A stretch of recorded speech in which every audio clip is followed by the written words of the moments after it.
Thank you. Perfect. Thanks, Monica. Yeah, my name is Adele Tufford, and I'm a postdoctoral researcher in the Department of Human Nutrition and Health at Wageningen. And I'm going to talk a bit today about some ideas around a conceptual publication we've been working on the role of big data in obesity research, but also showing some results on our first exploration into the whole BigO population and how different characteristics relate to the weight status of children. So just a quick outline, I'm going to give an overview of how we really view big data as complementing more traditional types of obesity research. I'm going to present some results from the whole BigO population, as I said, and then end with a few research questions that could possibly be addressed going forwards using a similar or the same platform. So, as I'm sure you all know, obesity is a biologically and socially very complex disease. So this is the Foresight Map of different causes of obesity. And it's already 15 years old, but basically they mapped different domains shown here in these outlined blobs: social psychology, food production, consumption, physical activity, and so on, with different individual nodes, which can be sort of operationalized variables, all interlinked and all circling the energy balance of a child. So this was the first real systems map to try to conceptualize and study from a systems perspective the problem of obesity. So before the BigO project began, there was, in fact, virtually no widely available and transcontextual data conforming to the agreed upon definition of big data, which is data that has volume, varieties, different types, and also velocity, so processed at speed.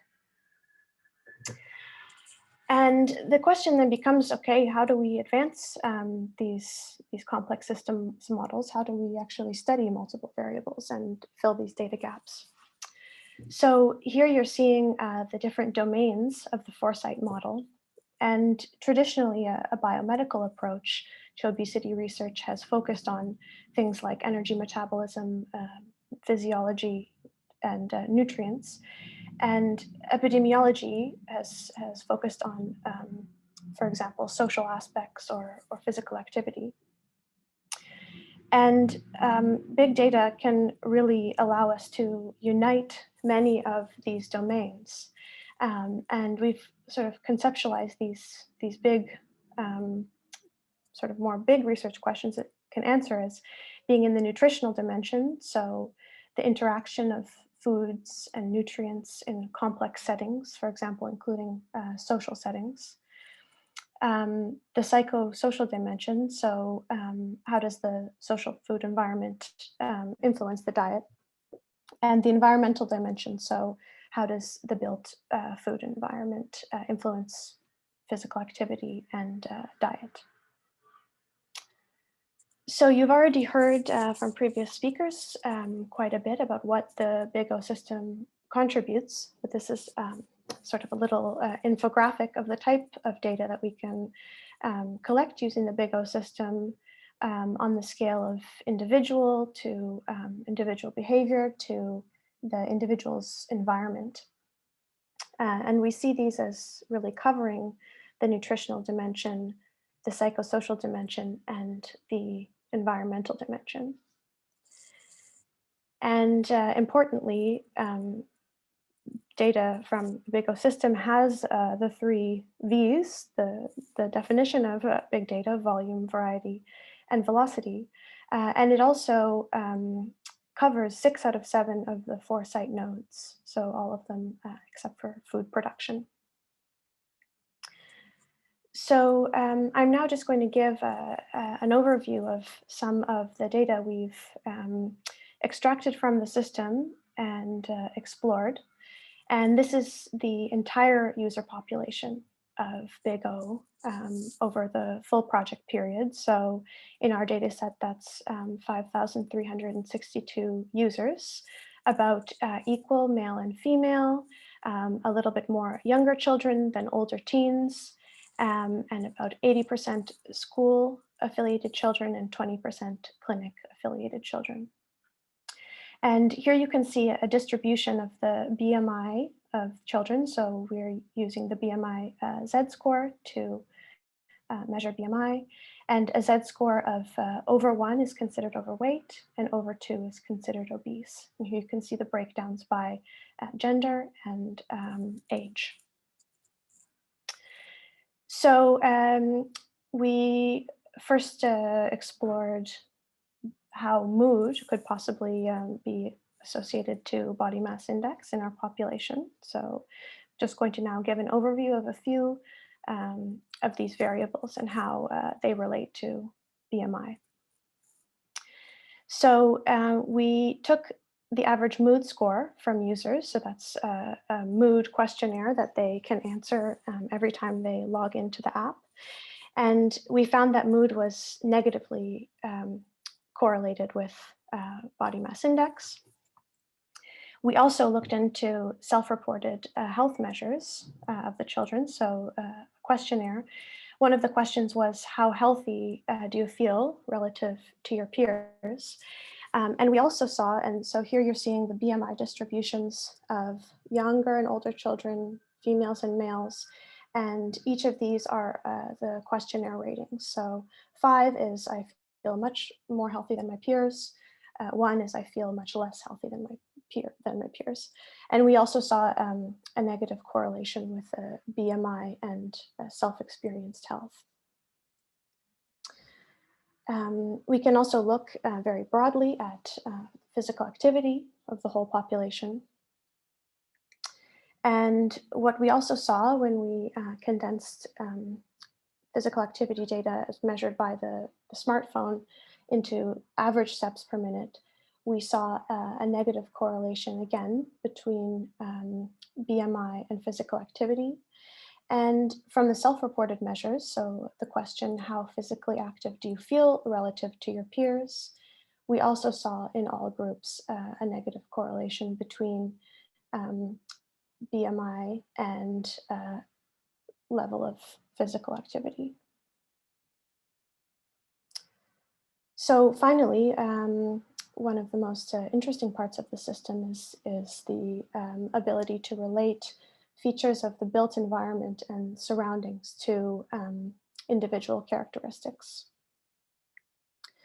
So we looked at many measures of the home environment and correlated these to body mass index. So some of the measures were public parks within the home environment, athletics facilities, and these are all different, these are all different measures of basically the density of food-related points of interest in the home environment. So all food points of interest is represented here.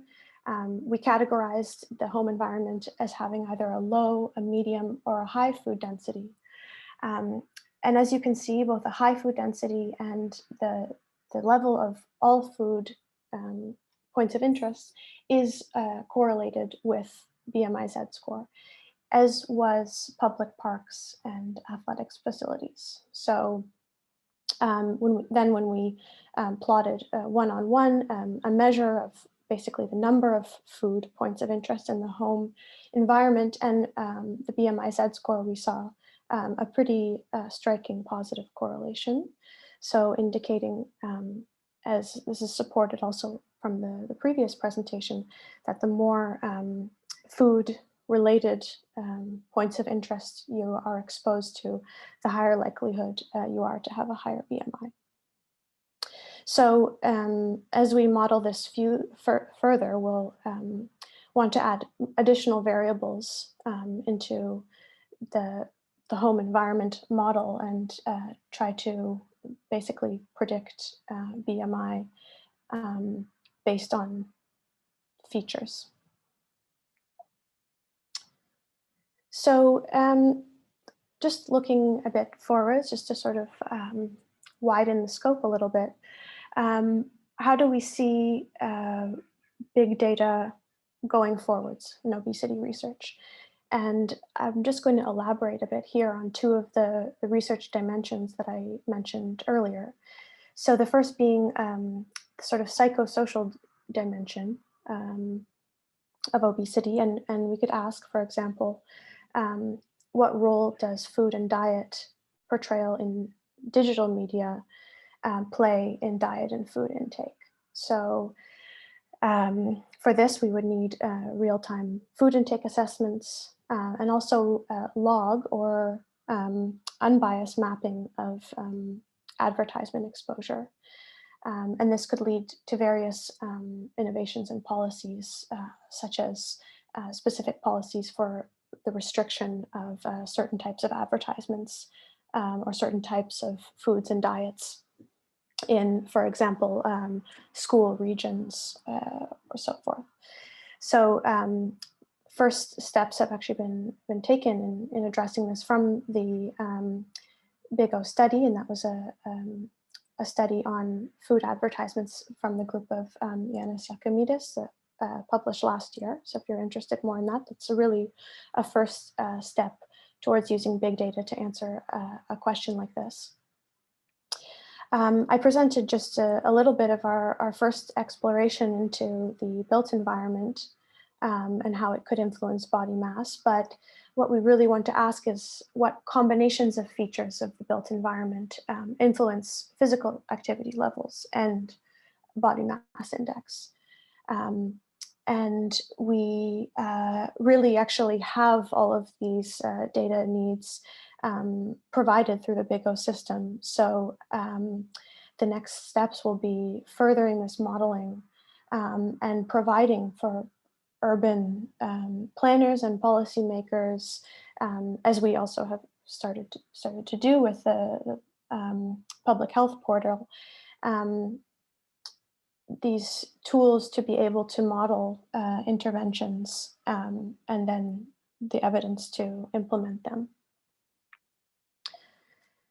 So more broadly also, some of the things to think about is, well, how do we ensure a legacy for all of this big data that's collected in these time-limited and publicly funded research projects?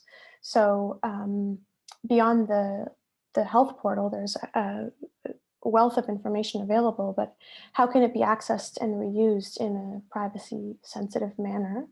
How are we going to harmonize this with, for example, efforts for open and fair data, such as the European Open Science Cloud?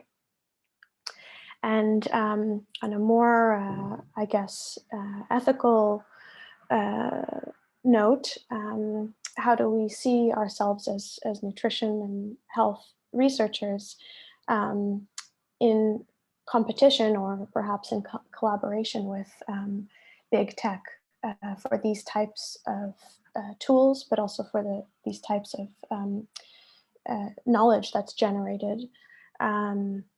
Yeah, we've seen what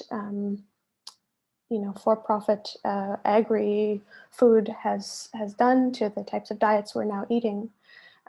So it would be good to avoid that these health policy insights are also driven by the private sector. So I'll just conclude by acknowledging my colleagues at Wageningen. The analysis was done in collaboration with Esther Koch. And these are our other team members at the Human Nutrition Department, as well as the various partners from the consortium, in particular Yanis Sarafas and Danielle Ferry, who were very helpful in allowing us to access this data. So yeah, thank you very much.